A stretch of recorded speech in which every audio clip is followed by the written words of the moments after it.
বিশ্ব শান্তির জন্য হুমকি হিসেবে উল্লেখ করেছিলেন। লক্ষণীয় বিষয় হল এই মন্তব্য করা হয় ঠিক সেই সময় যখন ২৫শে জুলাইয়ের নির্বাচনে জনগণের বিপুল সমর্থনে ইমরান খান পাকিস্তানের প্রধানমন্ত্রী হওয়ার পথে এগিয়ে যাচ্ছিলেন। ওই ইমেলে এপস্টিন ইমরান খানের তুলনা করেন ইরানের সর্বোচ্চ নেতা আয়াতুল্লাহ আলী খামেনি, চীনের প্রেসিডেন্ট শি জিনপিং এবং রাশিয়ার প্রেসিডেন্ট ভ্লাদিমির পুতিনের সঙ্গে। তিনি দাবি করেন এরদোয়ান, খোমেনি, শি কিংবা পুতিনের চেয়েও ইমরান খান নাকি বৈশ্বিক ক্ষমতার ভারসাম্যের জন্য বড় চ্যালেঞ্জ। বিশ্লেষকদের মতে এই মন্তব্য ইমরান খানের বিপজ্জনক হওয়ার প্রমাণ নয়, বরং এটি তার স্বাধীন চেতা রাজনীতি, আত্মমর্যাদাশীল পররাষ্ট্রনীতি এবং জনসমর্থনের শক্তির প্রতি আন্তর্জাতিক ভয়ের প্রতিফলন।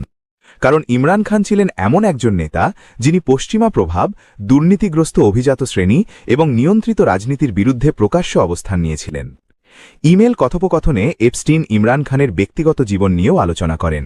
তার ক্রিকেট কেরিয়ার, আন্তর্জাতিক পরিচিতি, মানুষের মন জয় করার অসাধারণ ক্ষমতা এবং সাধারণ মানুষের সঙ্গে গভীর সংযোগের কথা উল্লেখ করেন।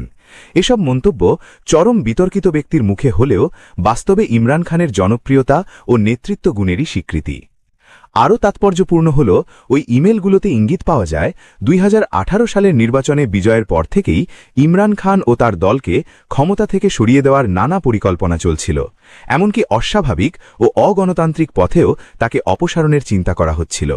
পরবর্তী সময় ২০২২ সালে পার্লামেন্টে অনাস্থা ভোটের মাধ্যমে তাকে ক্ষমতাচ্যুত করা হয়, যা তার সমর্থকদের কাছে আজও একটি নিয়ন্ত্রিত রাজনৈতিক অপসারণ হিসেবেই বিবেচিত।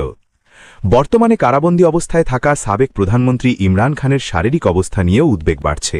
সম্প্রতি তার দৃষ্টিশক্তি নিয়ে গুরুতর আশঙ্কার কথা জানিয়েছে তার পরিবার ও দল।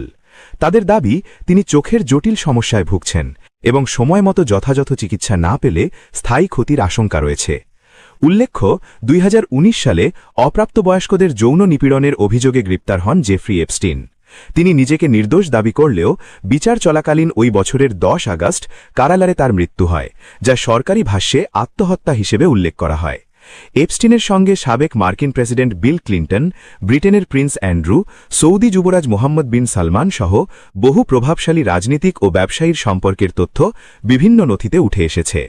সাম্প্রতিক প্রকাশনে নতুন করে ডোনাল্ড ট্রাম্প ও নরেন্দ্র মোদী সহ আরও কয়েকজন প্রভাবশালী ব্যক্তির নাম আলোচনায় এসেছে। রাজনৈতিক বিশ্লেষকদের মতে ইতিহাসে বহুবার দেখা গেছে যে নেতারা সত্যিকারে অর্থে জনগণের পক্ষে দাঁড়ান, স্বাধীন অবস্থান নেন এবং ক্ষমতার প্রচলিত বলয়কে চ্যালেঞ্জ করেন, তারাই সবচেয়ে বেশি আক্রমণের লক্ষ্য হন। ইমরান খান সেই ধারারই একজন নেতা, যার বিরুদ্ধে ভয়, ষড়যন্ত্র ও চাপ যত বেড়েছে, সাধারণ মানুষের কাছে তার অবস্থান ততই দৃঢ় হয়েছে।